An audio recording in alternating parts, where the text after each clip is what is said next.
욥기 38장 1절부터 18절까지 교독하겠습니다. 욥기 38장 1절부터 18절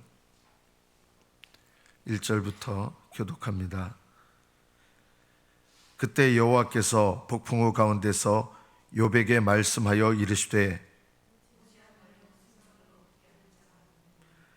너는 대장부처럼 허리를 묶고 내가 네게 묻는 것을 대답할지니라.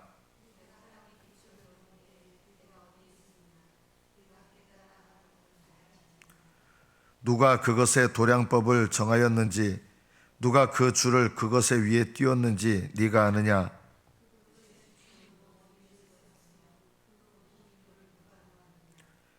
그때 새벽별들이 기뻐 노래하며 하나님의 아들들이 다 기뻐 소리를 질렀느니라.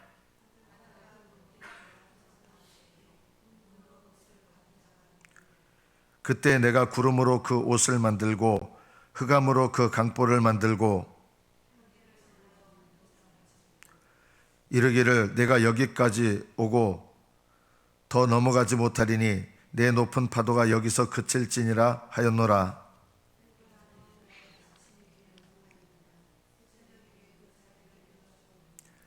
그곳으로 땅끝을 붙잡고 악한 자들을 그 땅에서 떨쳐버린 일이 있었느냐?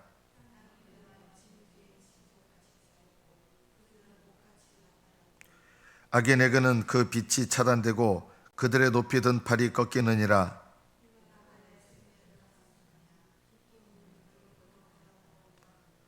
사망의 문이 네게 나타났느냐? 사망의 그늘진 문을 네가 보았느냐?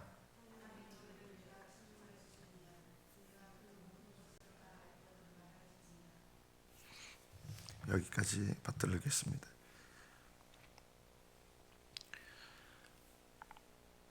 욥기는 구약의 로마서와 같은 성경이라고 제가 이렇게 말씀을 드렸습니다. 욥의 세 친구들은 예수님 당시에 바리새인과 서기관의 모습들하고 비슷합니다.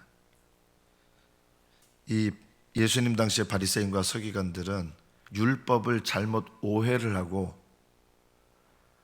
그들 스스로 잘못된 율법의 해석을 하고 잘못된 율법에 적용을 하고 그리고 다른 사람들에게 잘못된 율법의 기준을 가지고 사람들을 잘못 이끌었습니다. 욥의 세 친구들도 하나님의 의에 대해서 예수님 당시의 바리새인과 서기관들처럼 큰 오해를 했습니다. 고난은 다 죄의 결과로 오는 것이다. 그러니까 욥이 겪는 고난은 자기들이 겪는 고난보다 큰 고난이니까 욥이 더 큰 죄인이고 자기들은 욥과 같은 고난을 겪지 않기 때문에 상대적으로 의로운 사람들이라고 생각을 했습니다. 자신들에 대해서도 오해를 하고 욥에 대해서도 오해를 하고 있었습니다. 이 욥의 세 친구들과 같은 모습이 우리 안에 있습니다. 이게 어떤 모습입니까? 다른 사람을 비판하고 판단하고 정죄하는 모습. 우리가 하나님 앞에 내 모습을 바로 깨달으면 다른 사람을 판단하거나 정죄할 수 없거든요. 우리가 하나님 앞에 우리의 모습을 모르기 때문에 또는 오해하기 때문에 함부로 다른 사람에 대해서 비판하고 판단하고 정죄하는 말들을 합니다. 누군가 다른 사람을 향해서 정죄하는 말을 할 때 이미 그 사람의 마음속에는 나는 너보다 의롭다라고 하는 그런 잘못된 생각이 있기 때문에 비판하고 판단하고 정죄하는 것입니다. 욥의 세 친구들은 욥보다 의롭지 않았습니다. 오히려 욥이 욥을 정죄하는 세 친구들보다 훨씬 의로웠습니다. 남을 판단하고 정죄하시는 분들은 우리 모습일 수 있죠. 이것이 우리가 잘못된 의를 가지고 있다는 반증입니다. 하나님 앞에 내 모습을 깨닫지 못하는 사람들이 남을 함부로 판단하고 정죄를 합니다. 엘리후의 모습은 이 세 친구들과는 조금 다른 모습입니다. 세 친구들은 잘못된 율법 해석, 잘못된 율법의 기준을 가지고 율법을 오해한 겁니다. 이들은 하나님의 의에 대해서 그리고 자신들에 대해서 오해를 했습니다. 엘리후는 어쩌면 율법의 역할과 비슷합니다. 엘리후의 한 말은 틀린 말이 없습니다. 어떤 분들은 엘리후가 욥을 막 정죄하고 함부로 판단하고 그렇게 한다고 생각하는데 그렇지는 않습니다. 만약에 그렇게 했다 그러면 오늘 본문부터는 하나님께서 나타나셔서 친히 말씀하시는데 엘리후에 대해서 하나님은 한 번도 책망하지 않으십니다. 욥의 세 친구들을 책망하시고 또 욥도 책망하시는데 엘리후에 대해서는 책망하지 않으십니다. 왜냐하면 엘리후는 옳은 것을 말하고 있기 때문입니다. 그러나 엘리후의 한계가 있습니다. 엘리후는 어쩌면 율법과 비슷합니다. 옳은 것을 말하고 엘리후의 역할은 이 욥의 의에 대해서 그 의로는 하나님의 의가 되지 못한다는 것을 나타내는 율법의 모습과 비슷합니다. 그래서 욥의 의로는 사람들 가운데서 가장 뛰어난 사람이지만 가장 의로운 사람이지만 그 의조차도 천국에 들어가는 의가 되지 못하는 거예요. 천국에 들어가는 의인이 되려면 이 의를 소유하려면 하나님께로부터 위로부터 오는 은혜를 힘입어야 됩니다. 우리들이 행한 어떤 의로도 하늘나라에 들어갈 수가 없습니다. 율법은 우리의 의가 하늘나라에 들어갈 만하지 못하다는 것을 나타냅니다.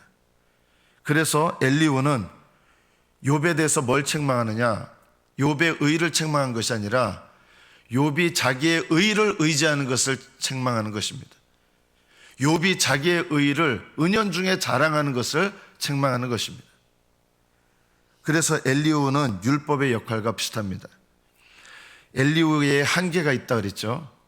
율법은 우리를 정죄하지만 깨닫게는 하지만 죄를 깨닫게 하지만 그 죄에서 우리를 건져낼 수가 없습니다. 이 엘리후의 모습과 비슷한 역할을 하는 분이 세례 요한이죠. 세례 요한은 회개의 세례를 전합니다. 사람들로 하여금 회개하게 만듭니다. 이것이 세례 요한의 사명입니다. 그러나 세례 요한의 사명은 거기까지입니다. 회개케는 하는데 그 죄로부터 건질 수는 없습니다.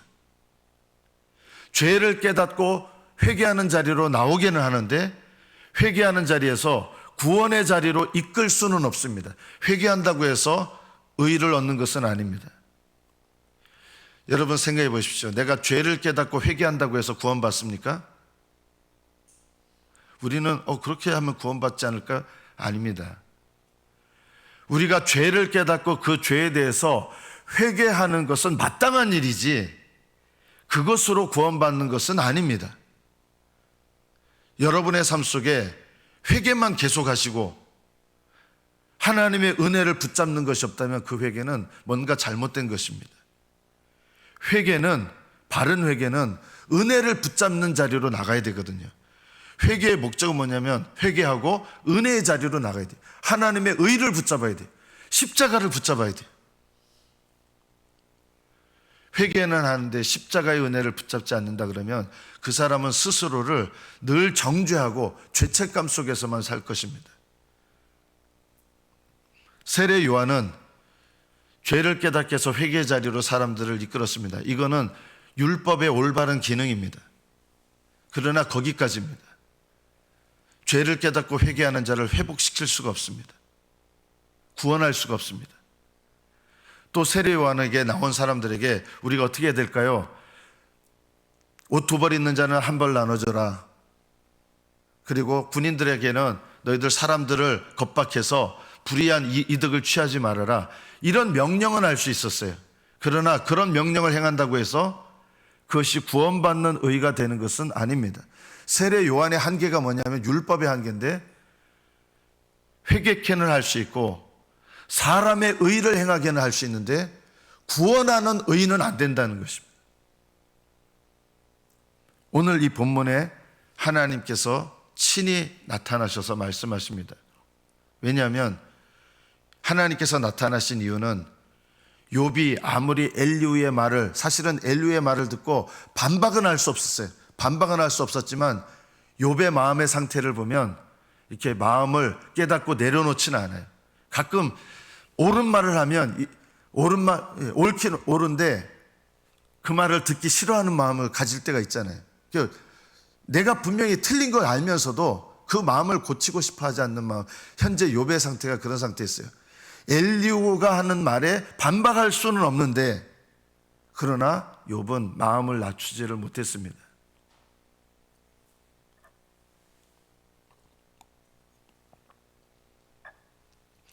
하나님께서 욥에게 나타나신 이유는 크게 두 가지입니다.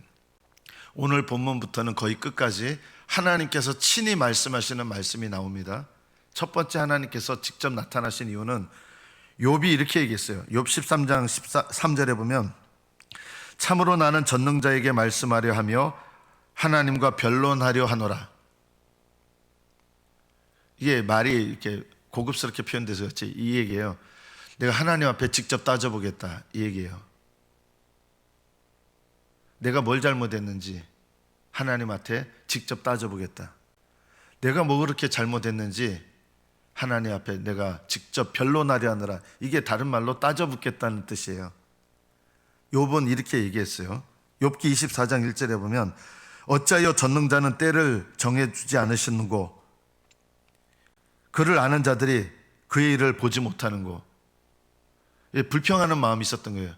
왜 언제까지 이런 고난이 계속돼야 됩니까 하는 이 고난의 기간에 대해서 하나님 앞에 하나님께서 끝날 때를 나에게 알려주지 않아서 불만스러운 마음을 품었던 것입니다. 물론 우리는 이런 욥에 대해서 뭐라고 이렇게 얘기할 수 있는 사람들이 아니에요. 욥은요, 자녀들 다 잃었어요. 육신의 건강 잃었고 전 재산 다 잃었고요, 명예까지 잃고. 여러분 같으면 우리는 조금만 잃어버리면 왜 하나님 이러세요? 이럴 사람들이잖아요. 우리는요, 욥을 비판할 만한 그런 믿음들이 아니에요.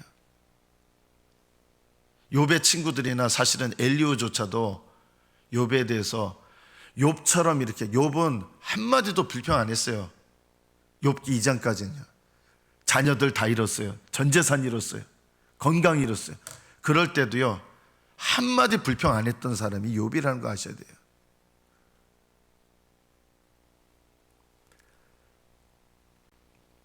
저는 그 친일파 싫어합니다, 저는요. 근데 일제시대 때 친일파로 돌아선 분들이 있어요.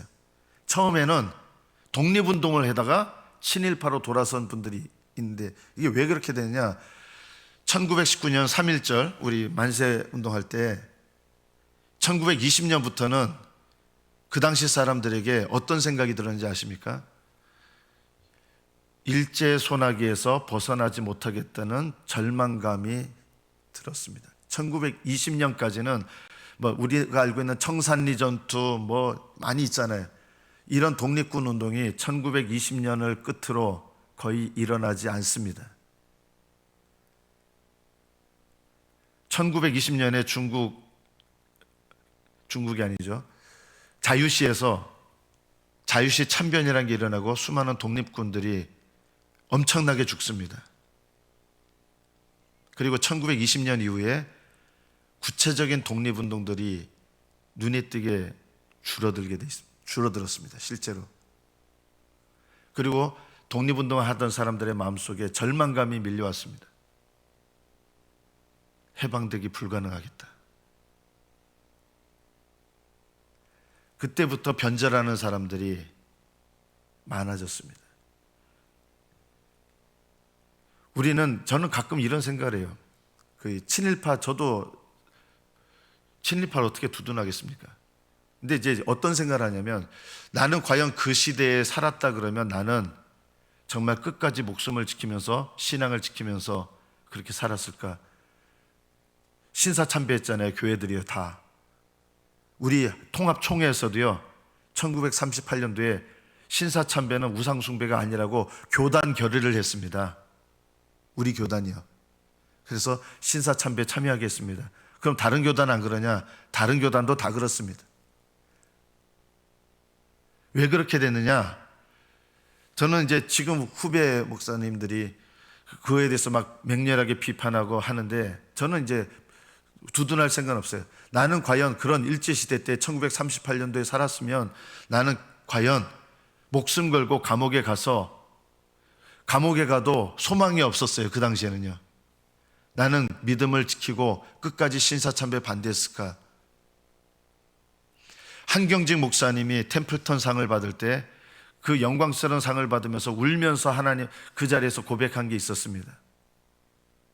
저는 신사참배에 참여했던 목사입니다. 저는 이 상을 받을 자격이 없습니다.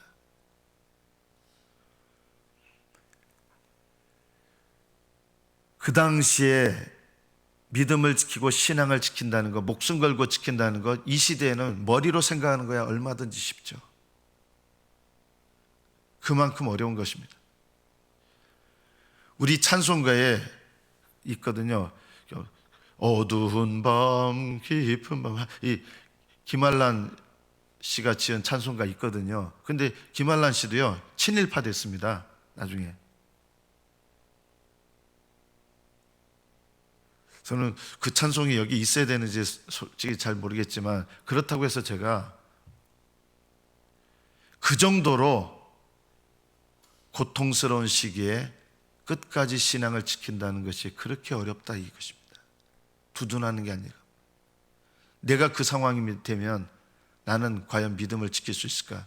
주기철 목사님처럼 못이 박힌 그 길을 발 찔려가면서 내 믿음 지킬 수 있을까? 감옥에서 구타당해서 죽으면서 끝까지 소망이 없을 때 우리나라가 언제 독립되리라는 소망이 없어졌었어요. 1920년 이후에는.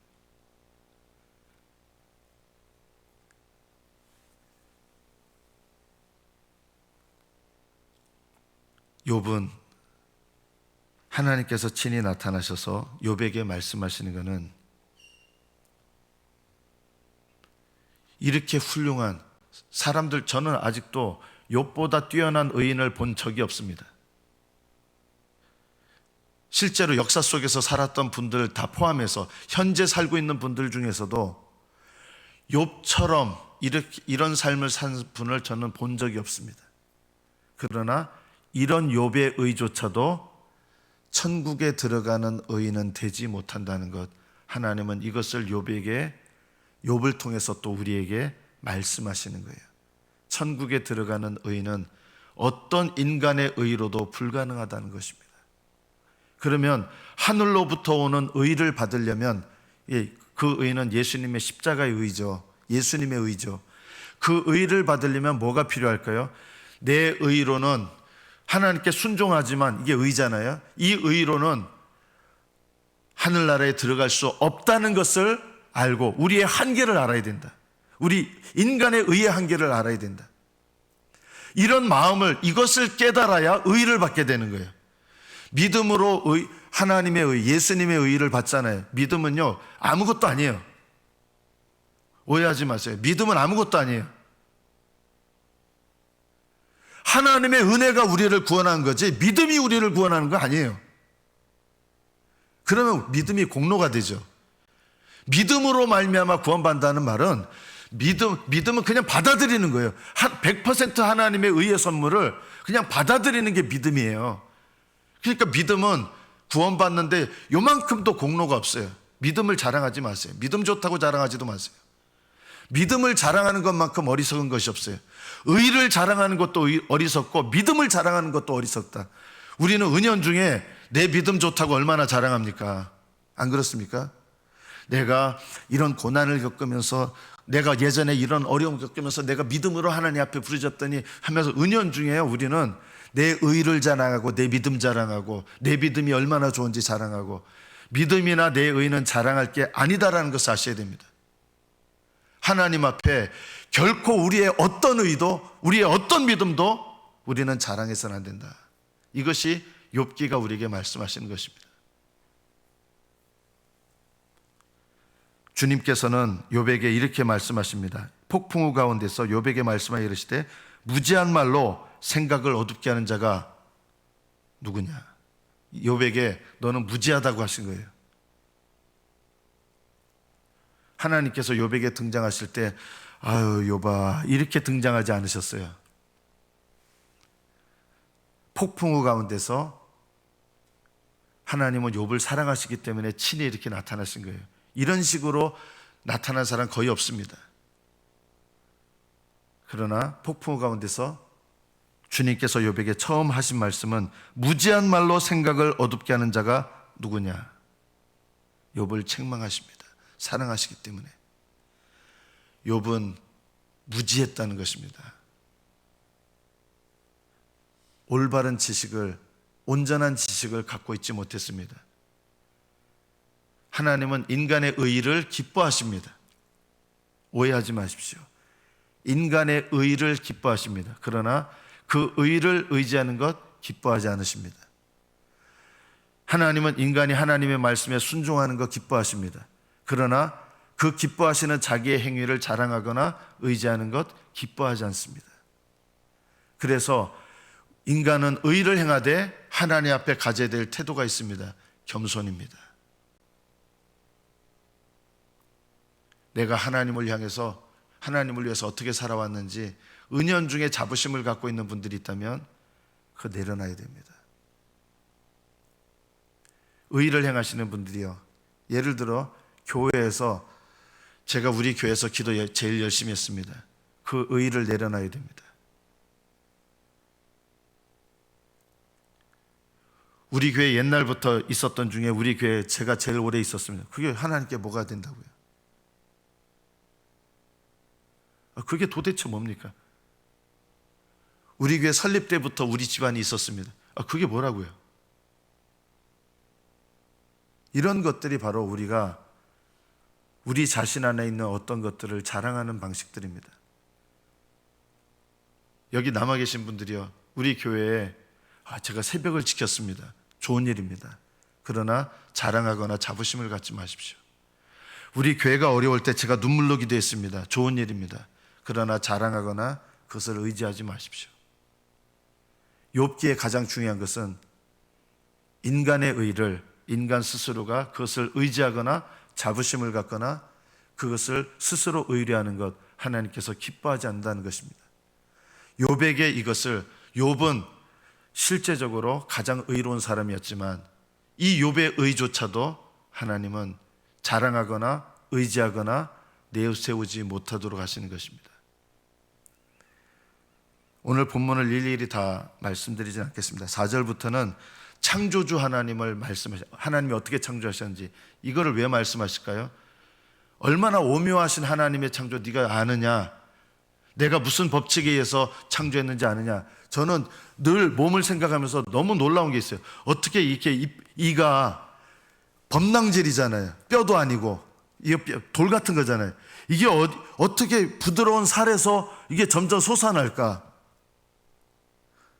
여러분 신기하지 않습니까? 어떻게 어머니의 자궁에서 인간과 똑같은 후손들을 낳을 수 있는 이런 모든 장치가 만들어질까? 너무 저는 대학교에서 공부하면서 너무너무 놀랍더라고요. 어떻게 해서 눈이 보게 되는가, 사물을. 우리는 이거 그냥 당연하게 본다고 생각하는데 어떻게 이게 상이 맺혀가지고 이게 뇌로 연결돼가지고 이게 보는 걸로 되는가? 너무 신기하지 않습니까?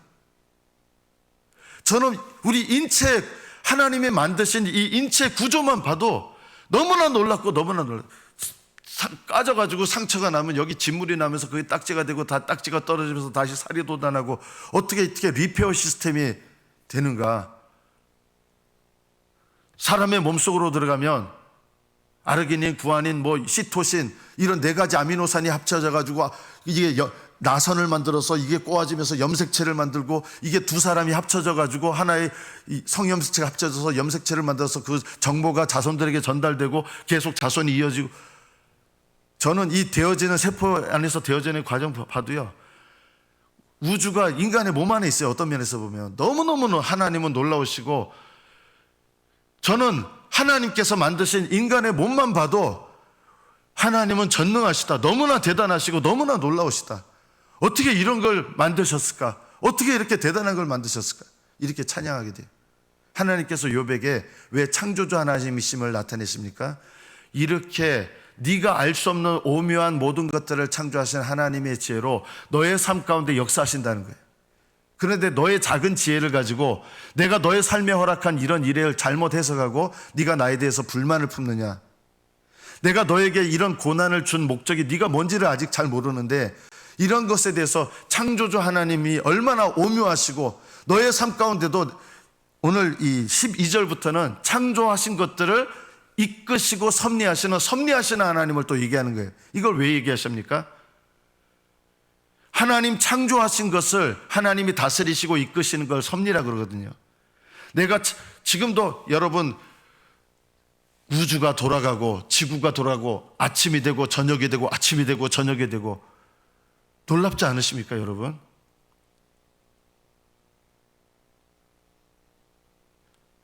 낮만 되는 게 아니라 밤도 주시고 지구가 공전을 어떻게 합니까? 1년에 한 번씩 365일에 놀랍지 않으십니까? 수많은 별들이 있는데 밤하늘 별들이 막 좌충우돌하는 게 아니라 여전히 옛 모습 그대로 있어요.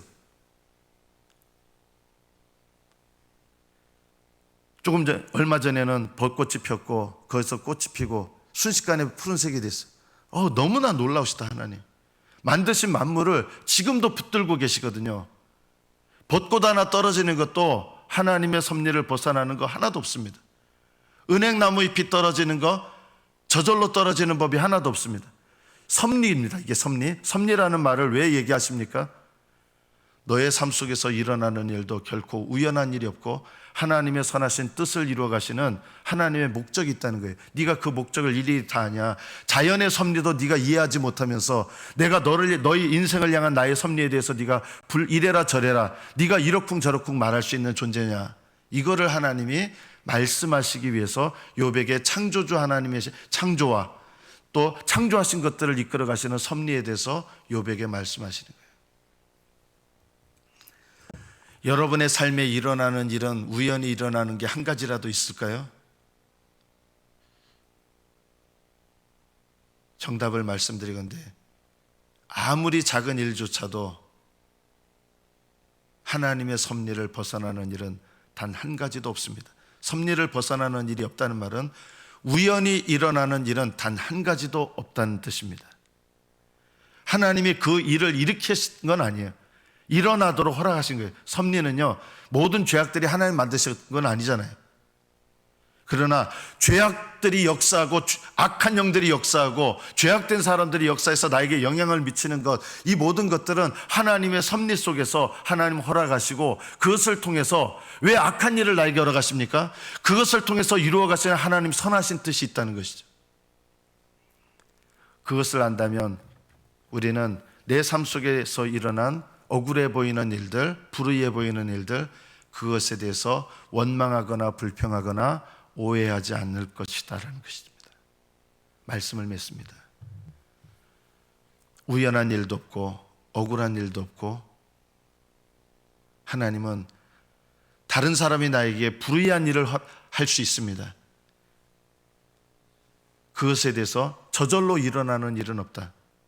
하나님은 때로는 인내하게 하시고 때로는 돌이키게 하시고 때로는 하나님의 뜻을 알게 하시고 때로는 견뎌내게 하시고 이런 것을 통해서 우리의 삶을 향하신 하나님의 선하신 뜻을 이루어 가신다는 것입니다. 우리에게 필요한 것은 무엇입니까? 하나님의 섭리에 대해서 겸손한 마음, 그리고 그 섭리 속에서 우리를 이끌어 가시는 하나님의 뜻에 겸손히 복종하는 것, 이것이 하나님의 뜻을 우리의 삶 속에서 나타나도록 하는 영적인 비결입니다. 여러분의 삶에 오늘 하루도 주님과 동행하시면서 겸손한 마음으로 하나님의 뜻 가운데 거하시고 하나님께서 내게 오늘 허락하시는 모든 일들 속에서 주님의 뜻을 이루시는 저와 여러분 되시기를 축복합니다. 기도하겠습니다.